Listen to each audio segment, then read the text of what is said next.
ಎಲ್ಲರಿಗೂ ನಮಸ್ಕಾರ. ಪ್ರತಿಯೊಬ್ಬರೂ ತಮ್ಮ ಬಾಯಿಯನ್ನು ಎರಡು ಕಡೆ ಹತೋಟಿಯಲ್ಲಿಟ್ಟುಕೊಳ್ಳಬೇಕು. ಒಂದು ಆಹಾರವನ್ನು ಸೇವಿಸುವಾಗ, ಎರಡನೆಯದು ಮಾತನಾಡುವಾಗ. ಮೊದಲನೆಯದು ಆರೋಗ್ಯವನ್ನು ಕಾಪಾಡುತ್ತದೆ, ಎರಡನೆಯದು ಬಾಂಧವ್ಯವನ್ನು ಕಾಪಾಡುತ್ತದೆ. ಯಾವ ದಿನ ನಾವು ನಗುವುದಿಲ್ಲವೋ ಆ ದಿನ ವ್ಯರ್ಥವಾದಂತೆ. ನಮ್ಮ ನೋವು ಇತರರನ್ನು ನಗಿಸಿದರೂ ತೊಂದರೆ ಇಲ್ಲ, ಆದರೆ ನಮ್ಮ ನಗು ಇತರರನ್ನು ನೋಯಿಸಬಾರದು. ಈ ಪ್ರಪಂಚದಲ್ಲಿ ಯಾವುದೂ ಕೂಡ ಶಾಶ್ವತವಲ್ಲ, ಹಾಗೆ ನಮ್ಮ ಕಷ್ಟಗಳು ಕೂಡ.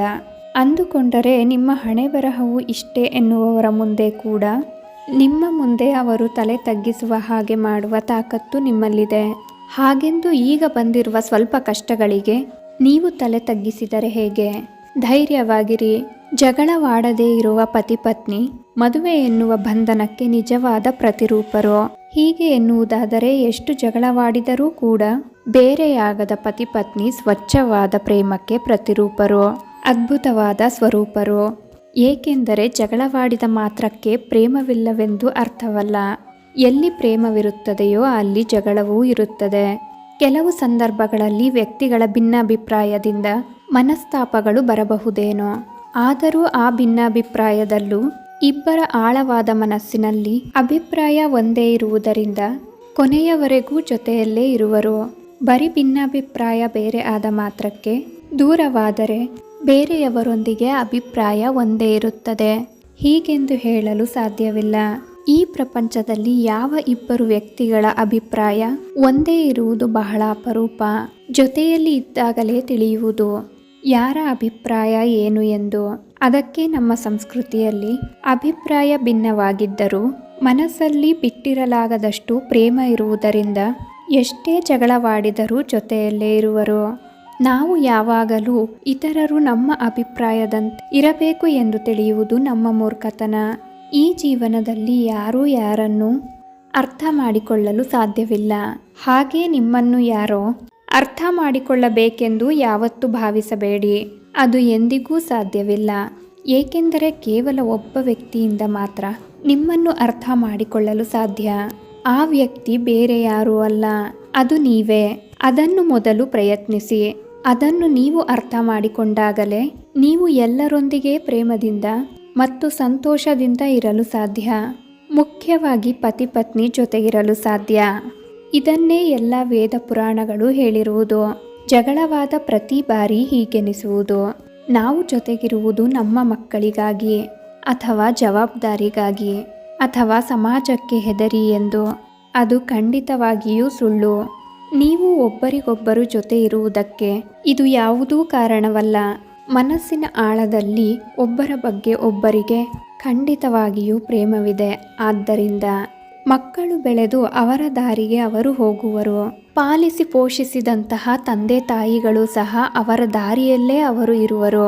ಆದರೆ ಭವಿಷ್ಯದಲ್ಲಿ ಒಬ್ಬರಿಗೊಬ್ಬರು ಜೊತೆಯಾಗಿರಬೇಕೆಂಬುದು ನೀವೇ ಎಂದು ಕಾಲಕ್ರಮೇಣ ಒಂದೊಂದೇ ಅರ್ಥವಾಗುವುದು. ಕಾಲವೇ ಅರ್ಥ ಮಾಡಿಸುತ್ತದೆ.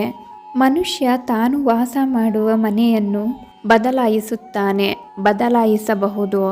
ಓಡಿಸುವ ವಾಹನವನ್ನು ಬದಲಾಯಿಸುತ್ತಾನೆ, ಕೊನೆಗೆ ಸ್ನೇಹವನ್ನು ಬದಲಾಯಿಸಬಹುದು. ಏಕೆಂದರೆ ಮನುಷ್ಯ ಸಂತೋಷವನ್ನು ವ್ಯಕ್ತಿ, ವಸ್ತು ಅಥವಾ ವಿಷಯದಲ್ಲೇ ಹುಡುಕುತ್ತಿರುವನು. ಯಾವಾಗಾದರೆ ಮನುಷ್ಯ ಶಾಶ್ವತ ಸಂತೋಷವನ್ನು ತನ್ನ ಅಂತರಂಗದಲ್ಲಿ ಕಂಡುಕೊಳ್ಳುವನೋ ಆಗ ಯಾವಾಗಲೂ ಮನುಷ್ಯ ಸಂತೋಷದಿಂದಿರಲು ಪ್ರಾರಂಭಿಸುತ್ತಾನೆ. ಹಾಗೆಂದು ವ್ಯಕ್ತಿ, ವಸ್ತು ಅಥವಾ ವಿಷಯಗಳಲ್ಲಿ ಸಂತೋಷವಿಲ್ಲವೆಂದೇನೂ ಅರ್ಥವಲ್ಲ. ಆದರೆ ಅವುಗಳು ಒಂದು ಸಂದರ್ಭದಲ್ಲಿ ನಂತರ ದುಃಖವನ್ನು ಕೊಡುತ್ತವೆ. ಗಮ್ಯ ಸ್ಥಿರವಾಗಿ ಇರಬೇಕು. ಖಚಿತವಾದ ಮಾರ್ಗವನ್ನು ನಿರ್ಣಯಿಸಬೇಕು. ಯಾವುದೇ ಪ್ರಯತ್ನದಲ್ಲಿ ರಾಜಿಯಾಗಬಾರದು. ಆಗಲೇ ಯಶಸ್ಸು ನಮ್ಮದಾಗುವುದು. ಯಶಸ್ಸನ್ನು ಪಡೆಯುವವರೆಗೂ ಗಮ್ಯ ಯಶಸ್ಸಿನ ಕಡೆಯೇ ಇರಬೇಕು. ಉತ್ತಮರು ಆಗಾಗ ಆತ್ಮವಿಮರ್ಶೆ ಮಾಡಿಕೊಳ್ಳುತ್ತಾ ತಮ್ಮನ್ನು ತಾವು ಸರಿಪಡಿಸಿಕೊಳ್ಳುತ್ತಾರೆ. ಆದರೆ ಕೆಲವರು ಯಾವಾಗಲೂ ಇತರರನ್ನು ನಿಂದಿಸುತ್ತಾ ಇದ್ದು ಬಿಡುತ್ತಾರೆ. ಮಾತನಾಡುವುದು ದೇವರು ಕೊಟ್ಟವರ, ಹಾಗೆಂದು ಇತರರನ್ನು ನಿಂದಿಸುವುದು ಅಲ್ಲ.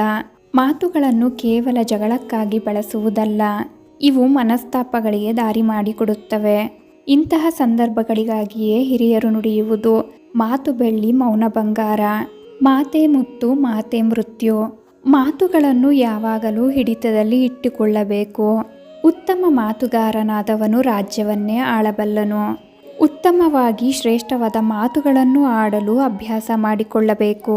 ಇಂದ್ರಿಯ ನಿಗ್ರಹವನ್ನು ಸಾಧಿಸುವವನಿಗೆ ಇನ್ನೇನು ದೊಡ್ಡ ಸಾಧನೆ ಮಾಡುವ ಅವಶ್ಯಕತೆ ಇರುವುದಿಲ್ಲ.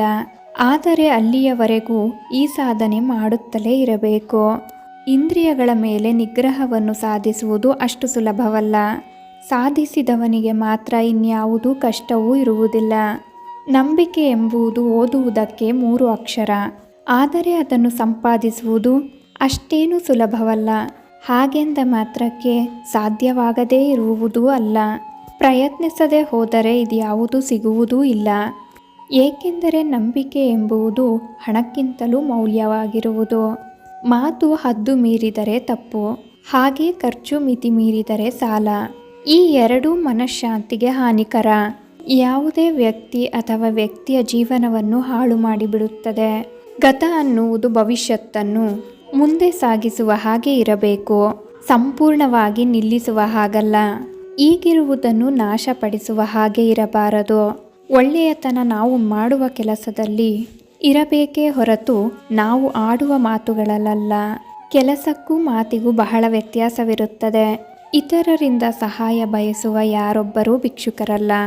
ಆದರೆ ಸಹಾಯ ಮಾಡುವ ಪ್ರತಿಯೊಬ್ಬರೂ ದೇವರಿಗೆ ಸಮ. ನಿಮ್ಮೊಂದಿಗೆ ಮಾತನಾಡಲು ಸಮಯವಿಲ್ಲವೆಂದು ಹೇಳುವವರನ್ನು ಎಂದಿಗೂ ನಂಬಬೇಡಿ. ನಿಮ್ಮ ಅಮೂಲ್ಯವಾದ ನಂಬಿಕೆಗೆ ದ್ರೋಹವಾಗುವುದು. ಅವರಿಗೆ ಪ್ರಾಮುಖ್ಯತೆ ಇರುವ ಪಟ್ಟಿಯಲ್ಲಿ ನೀವು ಇಲ್ಲವೆಂದು ಅರ್ಥ ಮಾಡಿಕೊಳ್ಳಿ. ಸಮಯಕ್ಕೆ ಸರಿಯಾಗಿ ಅರ್ಥ ಮಾಡಿಕೊಳ್ಳುವುದು ಬಹುಮುಖ್ಯ.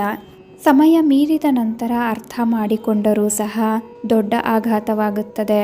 ಈ ಸಮಾಜ ನೀತಿ ನಿಜಾಯಿತಿಯಿಂದ ಇರುವವರನ್ನು ಮಾತ್ರ ಗೌರವಿಸುವುದು ಯಾವತ್ತೋ ಮರೆತು ಬಿಟ್ಟಿದೆ.